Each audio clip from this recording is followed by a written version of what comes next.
The UCLA Bruins will look to have a bounce back game against Sacramento State on Tuesday at 10:30 Eastern, 7:30 local. I'm Connor. That's Subi from Sleepers Media.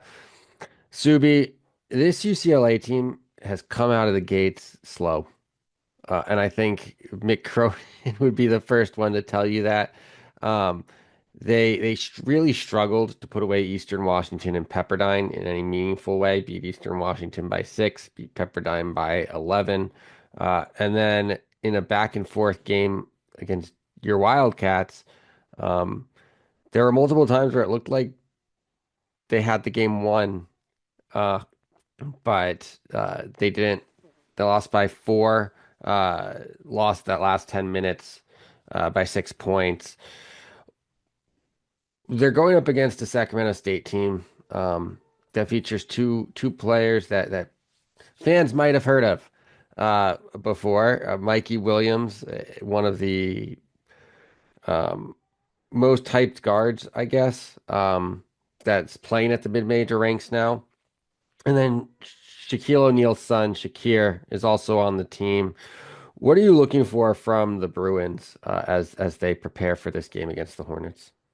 So I was really impressed with UCLA and how they opened the Arizona game. If anyone was watching that, they were clinical on both sides of the basketball, shot the ball well, they ran great offense, and their defense was smothering. I think Arizona had 5 points with like 6 or 7 minutes to go, and then their offense got rolling. But I think we know what UCLA's defense is going to bring to the table for the better part of a decade or so under Mick Cronin.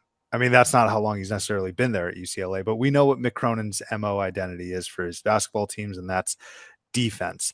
What was inspiring, though, was how they started the game offensively, not exactly how they finished the game. They finished the game really poorly on the offensive side of the ball. So, what I'm looking for with UCLA as it relates to this game is another fast start.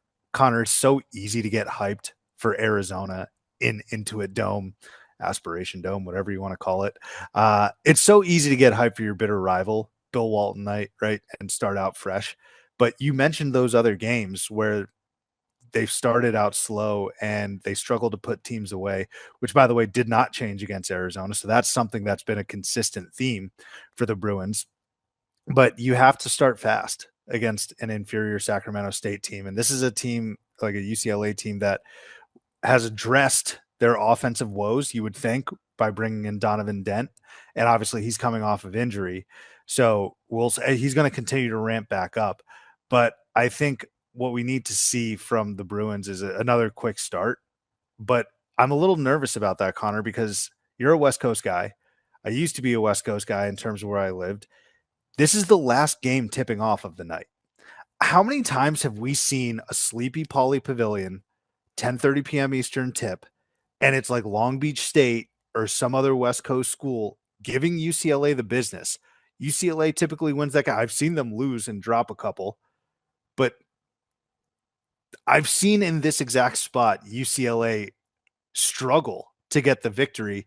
And I'm a little nervous that could happen in this one because of one of the guys you mentioned, Mikey Williams, but he's not even their best player for the Stingers. Jeremiah Cherry, he's off to an amazing start. If those two guys go off, Connor, and we get an uninspired, lethargic Bruin effort, and by the way, Pauley Pavilion is not some sort of house of demons, it's not a home court advantage. It could be an interesting one. Yeah, it could be, and I think that one of the biggest issues that UCLA has faced offensively, and you saw it particularly against Arizona, um, is is that their offense just it's not that their offense has been bad, it's their offense just doesn't make sense sometimes. Um, you go out there and you add the best playmaker in the portal, and then when you're trying to win against one of the better teams, if not a top three team in the country in Arizona, you're running ISO with Eric Daly. Or like Sky Clark. Yeah. Like they just I feel like this is a team that's still set on the offense that they had last year where they had to run ISO with Eric Daly and Tyler Bilodeau. But you've got Donovan Dent now. Like, I, and it's different because he's a point guard, right? It's not like you have to kind of draw things up to get the ball in his hand on every possession. But I feel like if you let every possession be dictated by Donovan Dent, you're going to do a lot better offensively than what UCLA has done in three of their first four games, where they do look lethargic. Um, they don't look like they're playing particularly big. Um, you've got Xavier Booker down low. I know that Bilodeau and Eric Daly aren't like traditional bigs, but in two of those three games where they didn't look as impressive, like they should be dominating the boards. They should dominate the boards in this game. Um, I think Xavier Booker is a better rebounder, or should be a better rebounder than Cherry, and then the rest of them should be able to rebound against the remainder of Sacramento State. But this is a team that on the offensive glass just isn't there. On the defensive glass is like outside the top 60 in the country. Um, and so, you know, for as efficient as they have been when they actually do shoot, there's just a lot of things they do to me that don't make sense. Where like if you let Donovan Dent just run the offense, your turnovers will come down. Like your turnover percentage should come down a little bit. uh, you're gonna be putting your shooters in, I think, much more ideal situations than forcing them to play ISO ball, which isn't really Eric Daly or Tyler Bilodeau or even Sky Clark's game at this point. Like Sky Clark can do it because that's Sky Clark, but like I don't think, at his best trying to run ISO. Um, it's a very weird offense. The defense is there. Um, Although you could argue that the defense itself is not playing at 100% of what it should be under Mick Cronin. Um, but I mean, when you have Donovan Dent, like I don't know. It looks slow and not like Yeah. purposefully slow, not like a St. Mary's or a Houston where I guess more St. Mary's where you're like we're just going to take the air out of the ball slow. Like this offense just it looks like they're not putting the ball in the hands of the players who can process the game the fastest Yeah. to get the best shots for their teammates. Yeah. To be fair, again, I want to reiterate, and I usually don't like being fair to UCLA, but I will. All right. Donovan Dent is ramping back up. And so I have no doubt that he's going to continue to get back to the level of a Mountain West player of the year, conference player of the year type guy. But you're right. And I think Mick Cronin should have to answer for this offensive philosophy that's been implemented. And it's not like UCLA has been starving for some elite point guard or table setter for a long time. It seems like just yesterday they had Tiger Campbell running the show, and Tiger Campbell was awesome. He's not as good as Donovan Dent, which should kind of tell you like give the ball to Donovan Dent, let him initiate, let him set the table, like I had mentioned. So yeah, UCLA, it's been an uninspiring start, but on the flip side, with respect to Sacramento State, I know Mikey Williams is going to get all the headlines, and we like to joke about Mikey Williams a little bit, maybe a little too much.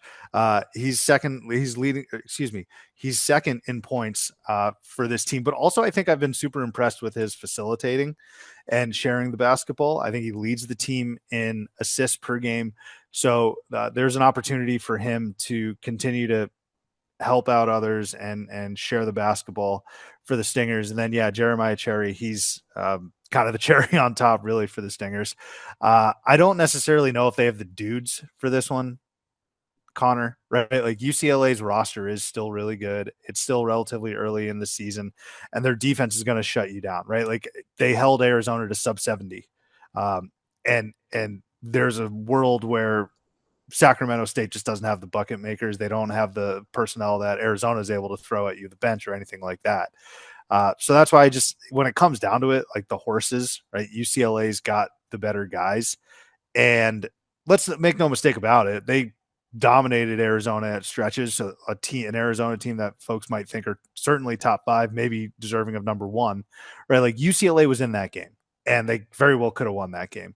So I don't want to overreact terribly, but I do think the offense is something to continue monitoring here. And then Xavier Booker, he's been interesting. Um, like I know you mentioned his rebounding ability, but I don't necessarily think of him as a shooter, and I think he's improved in that respect a little bit the last game or so. I don't know if that's something that's going to be a trend or something that he's going to continue to improve on. I think Tyler Bilodeau is the only guy in the post that I'm worried about when I say that, like as a threat. Like, is there any other big guy like Eric Daly? I'm a little bit more worried about on the perimeter, maybe not on the block anywhere, but on the block. Like Bilodeau back to the basket, I think he can do some damage. The other guys, not necessarily. I think when you have a guy like Donovan Dent who wants to get at the rim, Tyler Bilodeau who likes to kind of almost loves to work at that elbow spot a lot of the time.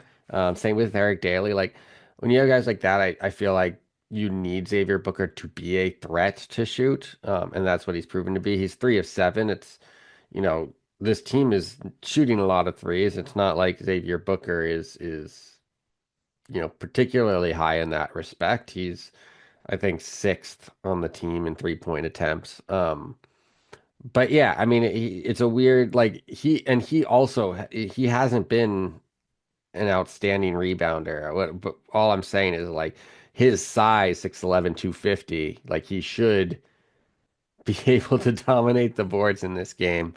Um, but all that's to say, and this is where we can wrap up. Like this is a matter of for me, does UCLA win big and prove that they can put away these sub 250 teams, like these teams outside the top 250, or do they come out slow? And this game's a little close for comfort for a good portion of it before they kind of just like win by 15 to 20. Um, I choose to believe the former because I do think you saw something at the beginning of that Arizona game that Sacramento State's not talented enough to like overcome like Arizona was. Um, but I think it could be one of those games too where they just I think if there's going to be a struggle in this game, it's Sacramento State's trying to push the pace and UCLA can't create the turnovers that they have been this season. Which has really saved them in a lot of these games. Not saved them, but like they forced 12 turnovers against Pepperdine in an 11-point win. They Mhm. forced 16 against Eastern Washington in a 6-point win. Um, that you could say it saved them in that game. Yeah. Um, I think given the guard play, Mikey Williams, Prophet Johnson, like there's a lot of opportunities to get those guys to make mistakes, trying to just go too fast against a team that wants to slow you down. Um, I think UCLA wins. I think they win comfortably. Give me UCLA 79, Sacramento State 62. So like a 17-point win. Okay. I think this is a little closer. I don't know if I necessarily want to say it's somewhere in between a comfortable win for UCLA and a grind them out. Like I gotta be tight for this, like a tight one. I don't. It's somewhere in between. I think UCLA ends up winning this game by 12 or so. So I'm gonna say UCLA wins 72-60. But I harken back on this, and I give UCLA credit, right? Like they performed very well last game. Overall, I don't think they've been worthy of a top 12, top 15 type of team that they've gotten. But last game, I certainly think they can take something away from that if Mick Cronin allows them to, right? Like Mick Cronin is always in press conferences basically saying, my guys are the worst people on earth. So I hope he gives his team credit for a hell of a game in Intuit Dome. But I think they end up winning this game 72-60. I think it's a little closer for comfort. I think either Jeremiah Cherry or Mikey Williams do have an elite game. They'll probably try and backpack, but UCLA will ride their defense. It's just one of those spots, Connor, where I've seen before early season, last tip of the night, Poly Pavilion, everyone's asleep, and then you wake up or you're like doing a midnight feed, right? And Mhm. you're like, huh, look at this score. How about that? Let's see if UCLA can grind this out. I got the Bruins winning by 12, though. All right. Well, that'll do it for us. Make sure you tune in after the game where we'll break down everything.